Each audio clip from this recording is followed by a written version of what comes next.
Bienvenue dans cette vidéo. Aujourd'hui, nous faisons une nouvelle application de l'utilisation des courbes dans la représentation graphique des données. Si vous avez raté la présente vidéo, vous pouvez la retrouver en cliquant sur le i en haut à droite de cette vidéo. Le contenu d'aujourd'hui sera utile à ceux qui font de la gestion de ressources humaines et à ceux qui font des études démographiques. Restez jusqu'à la fin pour ne rien rater, surtout restez attentifs. Commençons maintenant.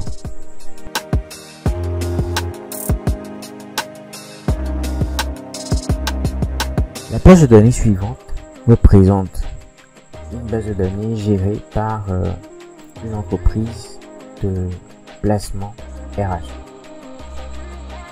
Alors, cette base représente ici le matricule, la date de naissance, le sexe et la date d'embauche d'une personne.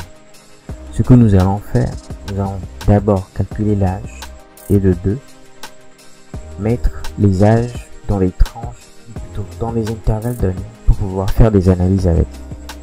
La première chose, je vais passer en mode tableau étant donné que je vais effectuer les calculs. Je clique sur insertion tableau et je dis que mon tableau comporte des en-têtes. Je fais OK. Donc cette fois, je suis en mode tableau. J'ajoute la colonne âge et dans cette colonne, je vais faire appel à une fonction cachée de Excel qui permet de calculer la différence entre deux dates. Alors, la date de début, nous voulons calculer l'âge de chaque personne. Donc la date de début sera la date de naissance. La date de fin sera aujourd'hui, histoire de garder toujours à jour la fonction. Nous voulons le résultat en nombre d'années. Alors, je mettrai en description la documentation de la fonction. Donc, 3 paramètres, la date de début, la date de fin, l'élément dans lequel on exprime soit en mois, en jours et ainsi de suite. Je fais entrer et voilà. Donc, par là, j'ai cette personne à 26 ans aujourd'hui et ainsi de suite. Ce que je vais faire, c'est que je veux grouper mes âges dans 3 groupes différents.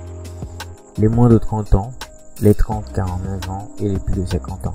Alors ce que je vais faire, je vais dans la feuille qui suit et je crée mes intervalles. Je place mes bornes inférieures. Je place 0, 30 et 50. Alors, dans la deuxième colonne, nous allons prendre de 0 à 30 ans. Et pour l'intervalle qui commencera à 30, on prendra les 30, 49 ans. Et dans la troisième catégorie, on prendra 50 ans et plus. Dans cette partie, je vais mettre une table, une colonne, tranche, âge, comme ceci. Et dans cette partie, je fais appel à la fonction recherche V. Qu'est-ce que je recherche? L'âge. Quel est l'endroit où je le recherche, c'est-à-dire la table dans laquelle je cherche l'âge, dans cette table-ci. Et je vais faire attention d'appuyer sur F4 pour figer les lignes et les colonnes. Une référence absolue. Point virgule. L'index de la colonne. Dans cette partie, l'élément que je vais extraire, c'est la deuxième colonne. Du coup, je tape index de la colonne, colonne numéro 2. Correspondance approximative, je fais ceci et je fais entrer. Immédiatement, lorsque je fais un filtre sur le tableau, j'ai les inférieurs à 30 ans, les 30-49 ans et les 50 ans. En guise d'exemple, si nous prenons cette personne, elle est entre 30 et 49 ans et les 28, celui-ci de 28 et 26 ans sont inférieurs à 30 ans. D'accord. Prochaine étape, à partir de ceci, nous allons créer un tableau croisé dynamique qui va utiliser ce tableau-ci et va donner le tableau croisé dynamique sur une nouvelle feuille. Je fais OK et on commence notre analyse. Nous voulons la date d'embauche sur la ligne, les tranches d'âge en colonne, et nous voulons compter les matricules. Je vais de ce pas enlever les lignes de tuto comme ceci. Alors par ici, je vais dire que je ne veux garder que le mois. Dans cette partie, j'ai janvier, février jusqu'en décembre. Ce que je fais dans la partie analyse, je clique sur tableau croisé dynamique et je prends courbe. J'ai quelque chose comme ceci qui se présente. On élargit, on va masquer. On a un ensemble de courbes, 3 courbes. La couleur grise représente les plus de 50 ans, la couleur orange les 39-40 ans et les bleus les moins de 30 ans. À partir de là, je clique sur ma courbe bleue, clic droit, modifier la forme et série. Dans cette partie, je vais préciser que les traits seront des tirets comme ceci. Immédiatement, on voit que la courbe s'est transformée de trait plein à trait au tiret. Ensuite, les marques, je vais mettre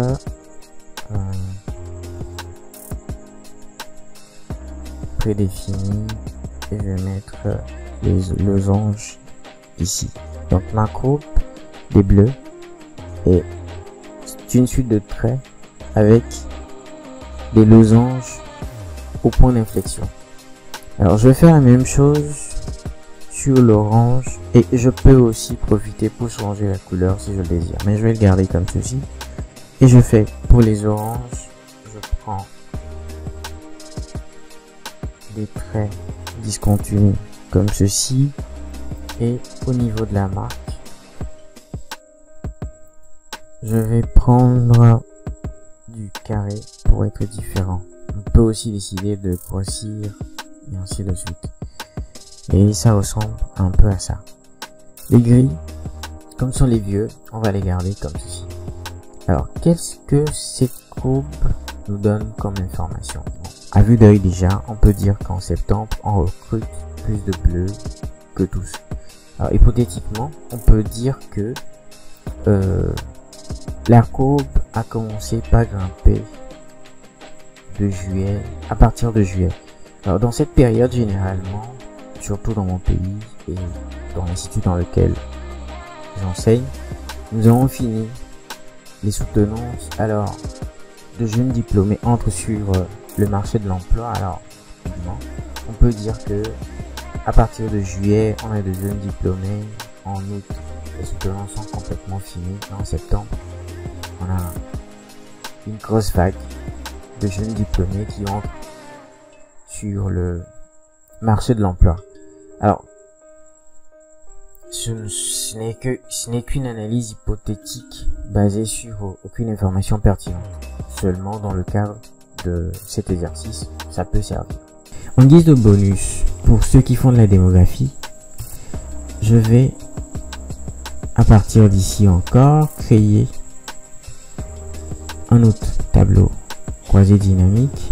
Et pour cette fois, nous allons mettre le sexe en colonne, mettre les tranches d'âge en ligne, ou non, je vais utiliser l'âge plutôt en ligne, et